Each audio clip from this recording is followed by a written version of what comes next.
questions. Sure. Because I think there might be people in the room who have specific questions. We do have some time. So why don't you Go guys for it. share your questions? Go for it. I just wanted to add something to the assessment part. Sure. There's something that's pretty new. Sure. Have you heard of Sally Hogshead? How to fascinate, and Explain. it's especially good for people who are going into business, and it's finding out. It's the same thing as I'm an ENTJ. Yeah. So Right. it's the same thing, but not so. It's like, what really is your passion? Yeah. What is it that you do? So let's say it's Sally Hogshead, And it's the book called is How to Fascinate, How to but Fascinate. she started it in, say, IBM. She started in large corporations because they were finding that people weren't productive, or because they weren't doing something that they connected loved. with. They might be an accountant, but they might be passionate about something. Like mine, when I did it, and it's actually a free assessment at first, so you could actually find out who you are.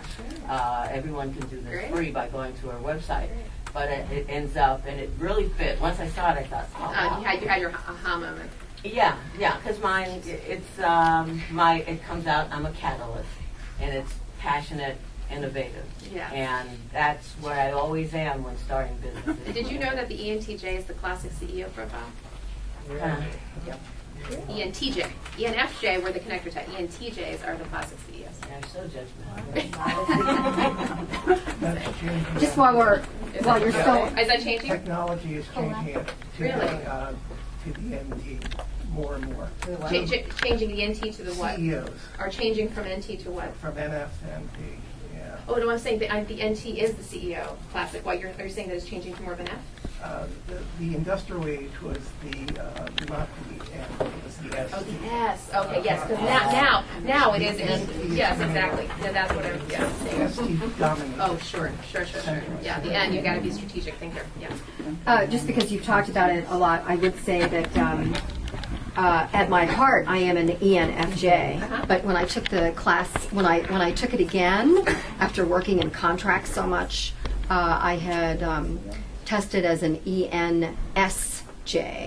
No, so N is opposite of S. It says the same dichotomy.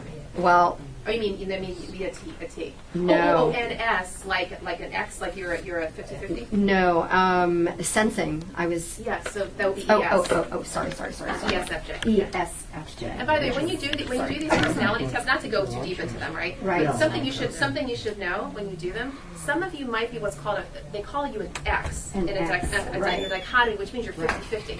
Like I'm a half extrovert, half introvert. You wouldn't know that today, but I actually am. I do enjoy my quiet time. It's where you get your energy.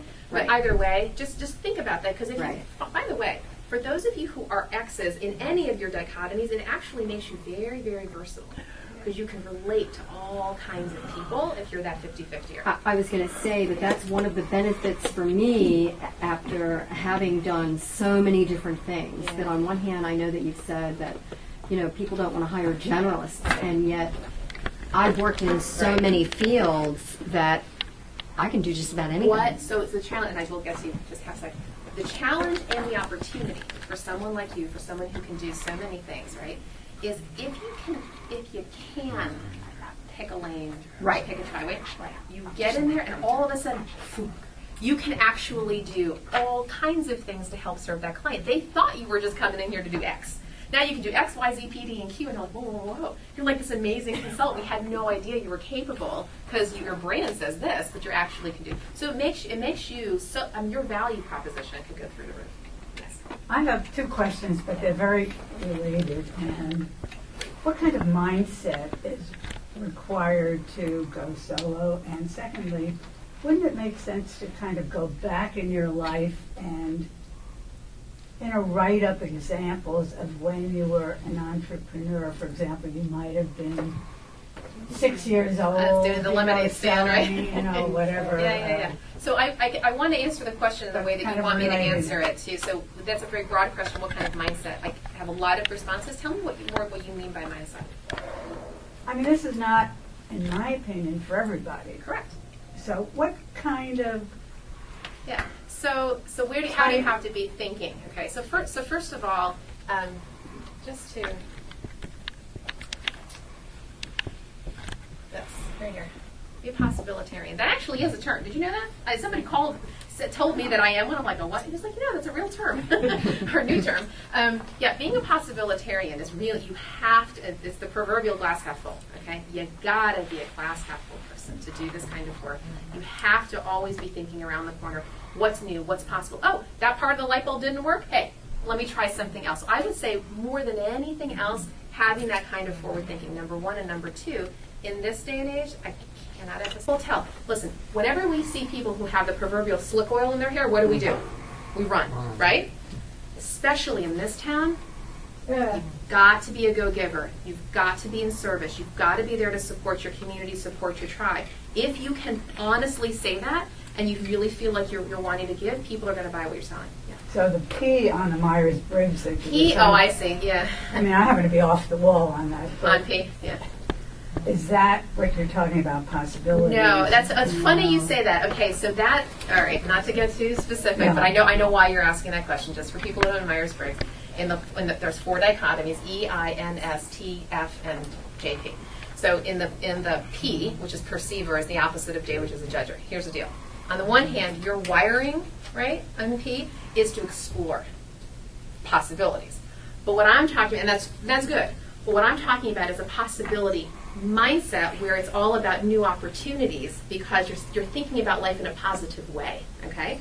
You're thinking about what's possible in the world, whereas a P perceiver is the kind of person who is a scientist. A scientist, exactly, the explorer type, right? So the scientist is more the P, where, for example, someone in sales or what have you can be more of a J, kind of more of a get-it-done type. So I don't get too deep in that, but yeah. I just wanted to make a comment and maybe confirm. I've set up a small business in the past, and one of the things that I think is crucial is, regardless of your discipline, regardless of your service, you have to be able to sell. And so sales training, when you talk about pipeline, I mean, I don't know about the rest of the people, but unless you have sales training, you wouldn't know what pipeline is. That's a very good point. That's a very good point. And I'd like to turn you on to a consultant. His name, excuse me, is, and this is, his middle initial is important to separate it. David A. Fields, Fields, right? Common name, David A. Fields. He's a consultant to consultants. And he does 2 things. He trains consultants to be consultants, and he also actually sells projects on behalf of consultants, okay? And I recently took some of his training, and that's actually how I'm bringing to you the whole urgent problem. That's one of his concepts. People only buy, when they have an urgent problem to solve things like that. He has got fabulous sales techniques and business development techniques and thought leadership techniques, and you name it. I will warn you, though. So when you go to his website, he has these, it's just his business model. He has these programs, right? They're kind of, how do I put this? He has content on his website, okay, that he will give you, and he'll give it to you in these different programs. So you can only sign up when one of the programs is open, okay? So like the one that I did was technically closed now, of course. He's got all that content on his website. He's just not giving it out to the whole world all at once. You have to sign up for one of these programs. My point is, go to his site, call him, what have you, figure out, is there a program that's right for you to train you on whatever you need to be training. And then he, of course, does one-on-one coaching as well. But people like him, I think, is more my point. Will your slides be available? Yeah. Yes. They're on your server, so you can give them to whoever you want, for sure. Yeah.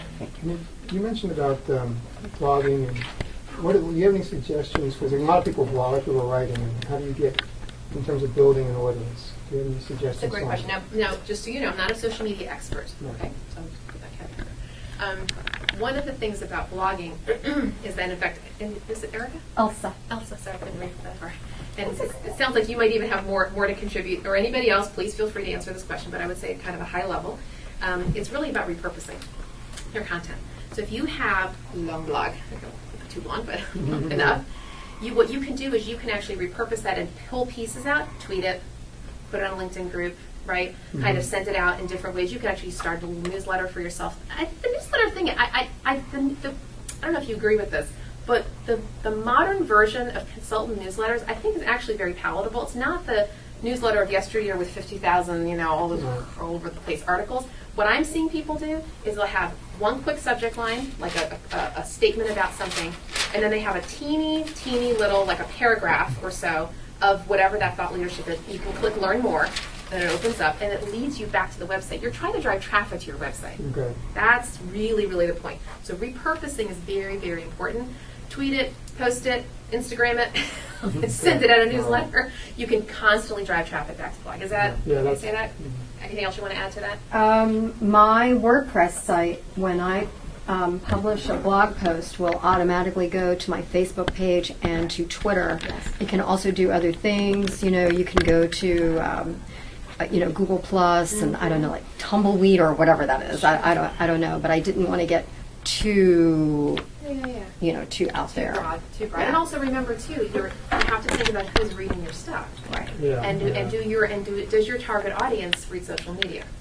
Or if they don't, how can you get it? So for example, that's where that little newsletter could be important. So for instance, let's say you're dealing with, I don't know, some population that just doesn't do social media, okay? But they're going to read their email. I know email's crowded, but if you have a really catchy subject line, something that's compelling enough, and they're like, okay, and if they know that they're going to only get this thing from, let's say, once a month, and it's going to be short, quick, to the point, it takes them 15 seconds to read, they're more likely to read it, and then maybe they like enough of what they're hearing. I like this guy. You know what I mean? Like, I need what he has to offer, because you're teasing them enough with good content that they're willing to come. And then one more minute or one more question? No, I have a question. Oh, you have a question? Oh, okay. Or a comment. Okay. You were talking, your former employer, Shira, I'm sorry, Professor Wire? Oh, no, in position there? Sarah, Sharon Armstrong. She has okay, she wasn't a former employer, but that's okay. She's a colleague. Colleague. Yes. Well, actually, the thing I was going to point out, she has a newsletter, and what she does is she features her consultants, and what she does is she lists information about them in it, and the reason I mention it is that she gives out information which is a little similar to what you were saying before about the Let me tell you giving something about information. Sharon.